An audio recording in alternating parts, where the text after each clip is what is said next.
Hello students, ये video class 11th के chapter some basic concept of chemistry का second part है। इस वीडियो में हम पढ़ेंगे एटॉमिक एंड मॉलिक्यूलर मासेस के बारे में। सबसे पहले पढ़ते हैं एटॉमिक नंबर और एटॉमिक मास के बारे में। तो देखिए, ये एक एटम का स्ट्रक्चर है। इसके सेंटर यानी न्यूक्लियस में प्रोटॉन्स और न्यूट्रॉन्स रहते हैं और इसके ऑर्बिट यानी शेल में इलेक्ट्रॉन्स रिवॉल्व करते हैं। किसी भी एटम में इलेक्ट्रॉन्स पर नेगेटिव और प्रोटॉन्स पर पॉजिटिव चार्ज रहता है। तो जितना इलेक्ट्रॉन्स एक न्यूट्रल एटम में या फिर जितना प्रोटॉन्स एक एटम में होता है उसी को हम एटॉमिक नंबर कहते हैं। और जितना प्रोटॉन्स प्लस जितना न्यूट्रॉन एक एटम में होता है उसको हम एटॉमिक मास कहते हैं। तो एटॉमिक नंबर का फॉर्मूला हो जाएगा atomic number is equal to number of protons is equal to number of electrons. और एटॉमिक मास का फॉर्मूला हो जाएगा atomic mass is equal to number of protons plus number of neutrons. अब देखिए, ये एटॉमिक नंबर और atomic mass का table है अलग अलग एलिमेंट्स का। इसको याद ज़रूर कर लीजिएगा। अब चलिए एक एग्जांपल देखिए। हम नियॉन गैस का number of protons, electrons, neutrons और मास नंबर निकालना है। तो नंबर ऑफ प्रोटॉन्स इक्वल होता है एटॉमिक नंबर के, इसीलिए ये 10 हो जाएगा। अब नंबर ऑफ इलेक्ट्रॉन्स भी इक्वल होता है एटॉमिक नंबर के, इसीलिए ये भी 10 हो जाएगा।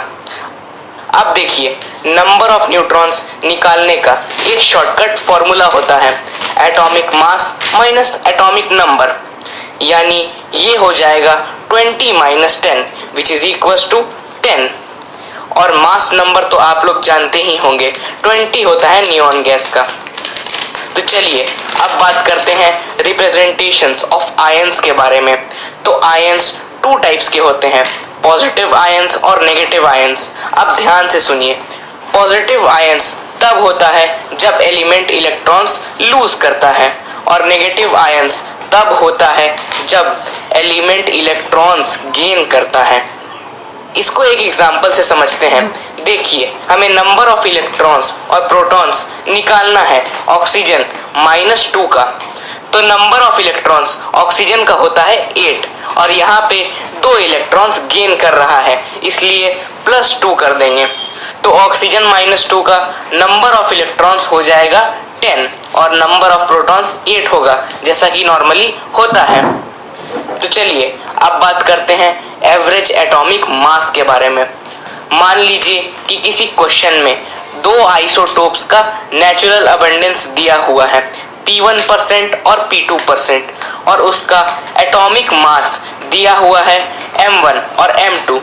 तो उसका एवरेज एटॉमिक मास हो जाएगा P1M1 प्लस P2M2 बाई 100, और यही इसका फॉर्मूला होता है।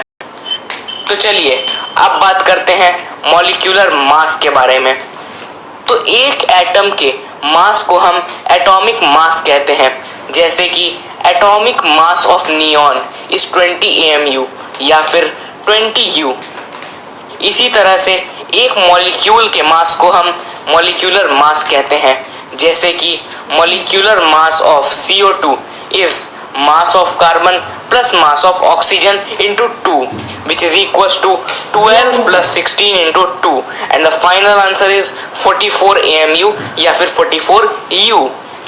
तो इन एग्जाम्पल्स को देख के आप समझ सकते हैं कि नियॉन एक एटम है और CO2 एक मॉलिक्यूल है, क्योंकि ये 2 एटम से मिल के बना हुआ है और मल्टीपल एटम से मिलकर बने हुए सब्सटेंस को हम मॉलिक्यूल्स कहते हैं।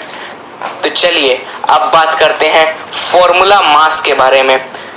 कुछ सब्सटेंस जैसे कि सोडियम क्लोराइड जो एक 3D स्ट्रक्चर फॉर्म करता है, उन्हीं के मॉलिक्यूलर मास को हम मॉलिक्यूलर मास नहीं कह के फॉर्मूला मास कहते हैं। तो सोडियम क्लोराइड का फॉर्मूला मास वैसे ही निकालेंगे जैसे मॉलिक्यूलर मास निकालते थे। तो देखिए, formula mass of sodium chloride is equal to mass of sodium plus mass of chlorine which is equal to 23 plus 35.5 and our final answer is 58.5 AMU या फिर 58.5 U। तो स्टूडेंट्स, ये था केमिस्ट्री के chapter some basic concept of chemistry का second video. Next video में हम पढ़ेंगे mole concept and molar mass के बारे में। अगर आपको अभी भी कोई भी डाउट है तो नीचे कमेंट कीजिए, मैं उसका रिप्लाई ज़रूर दूंगा। Thank you for watching.